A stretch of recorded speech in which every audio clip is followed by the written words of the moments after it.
নমস্কার বন্ধুরা, পুষ্পিতার রান্নাঘরে আপনাদের সবাইকে স্বাগত। সামনেই আসছে জন্মাষ্টমী, আর জন্মাষ্টমী উপলক্ষে আজকে আমি নিয়ে এসেছি সুজির হালুয়া। আমরা সুজির হালুয়া অনেকে অনেক রকম বানিয়েছি, তবে আজকে আমি সম্পূর্ণ এক নতুন ধরনের হালুয়া রেসিপি আপনাদের সাথে শেয়ার করব। আর এই হালুয়াটি খেতে হবে সাধারণ হালুয়া থেকে কিন্তু দুর্দান্ত স্বাদের। আশা করি আজকের আমার এই হালুয়া রেসিপিটি ভালো লাগবে। তবে চলুন দেখে নিই। আজকের এই সুজির হালুয়াটি বানানোর জন্য একটা বাটির মাপে হাফ বাটি থেকে একটু বেশি আমি সুজি নিয়েছি, আর ওই সুজিতে দিয়ে দিব এখানে 2 কাপ নর্মাল দুধ। এখানে আমি 2 কাপ নর্মাল দুধ দিয়ে দিলাম। এরপর ভালোভাবে মিশিয়ে এখানে 5 মিনিট মতন ঢাকা দিয়ে রেস্টে রেখে দিব। এর ফলে কি হবে, সুজিটা একটু ফুলবে। এখানে দেখুন ঢাকা দিয়ে রেস্টে রেখে দিলাম। যতক্ষণ সুজি রেস্টে আছে, এদিকে একটা কড়াইতে 1 চামচ নিয়েছি ঘি। আর ওই ঘি যখন গরম হয়ে যাবে, তাতে বেশ কিছু পরিমাণ দিয়ে দিলাম ড্রাই ফ্রুটস। এরপর একটু ভেজে নিব, ভালোভাবে একটু লাল করে ভেজে নিতে হবে। এর ফলে কি হবে, এগুলো যখন হালুয়াতে দেওয়া হবে তখন খেতে কিন্তু ভীষণই টেস্টি হয়। এখানে দেখুন একটু লাল করে ভেজে নিয়েছি। এরপর সমস্ত ড্রাই ফ্রুটস আমি এখানে বের করে নিচ্ছি। এখানে দেখুন সমস্ত ড্রাই ফ্রুটস ভাজা হয়ে বের করে নিয়েছি। এরপর ওই কড়াইতে, মানে একই কড়াইতে পরিমাণ মতো এখানে চিনি দিয়ে দিলাম। চিনিটাকে এখানে কি করব, একটু ক্যারামেল করে নিব।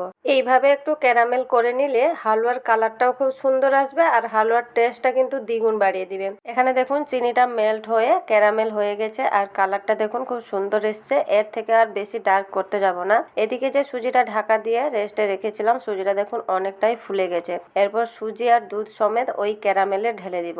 এখানে দেখুন সমস্ত সুজি আর দুধটা ক্যারামেলে ঢেলে দিয়েছে। এরপর এইভাবে কন্টিনিউ কিন্তু নাড়াচাড়া করতে হবে। এইভাবে নাড়াচাড়া করার সময় দেখবেন ক্যারামেলটা যখন জমে গেছে, তখন এইভাবে নাড়াচাড়া করলে কিন্তু ওই হালুয়ার সাথে ক্যারামেলটা খুব সুন্দরভাবে মিশে একটা সুন্দর কালার এসে যাবে। এখানে দেখুন কন্টিনিউ এইভাবে নাড়াচাড়া করে নিচ্ছি, আর দেখুন হালুয়াটা ধীরে ধীরে শক্ত হয়ে আসছে, আর কালারটা দেখুন খুবই সুন্দর এসছে, খুবই একটা মিষ্টি কালার এসছে। এরপর কি করব, এখানে যে ভেজে রাখা ড্রাই ফ্রুটসগুলো দিয়ে দিলাম। এরপর সবকিছু ভালোভাবে এখানে মিশিয়ে নিব।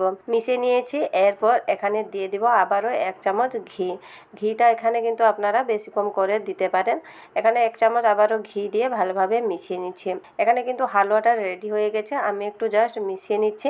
এখানে দেখুন হালুয়াটা রেডি হয়ে গেছে, আর সুন্দর একটা কালারও এসছে, আর এর গন্ধটা বন্ধুরা খুবই সুন্দর এসছে। হালুয়াটা এখানে রেডি, আমি একটা প্লেটে বের করে নিয়ে এসেছি। আর দেখুন বন্ধুরা, দেখতে কতটা সুন্দর লাগছে। আমরা হালুয়া কিন্তু নানান ধরনের বানিয়ে থাকি, তবে আজকের এই সুজি দিয়ে সম্পূর্ণ নতুন ধরনের হালুয়াটি একবার হলেও বাড়িতে ট্রাই করে দেখবেন। এটি খেতে বন্ধুরা অন্যান্য হালুয়া থেকে কিন্তু দুর্দান্ত স্বাদের হয়।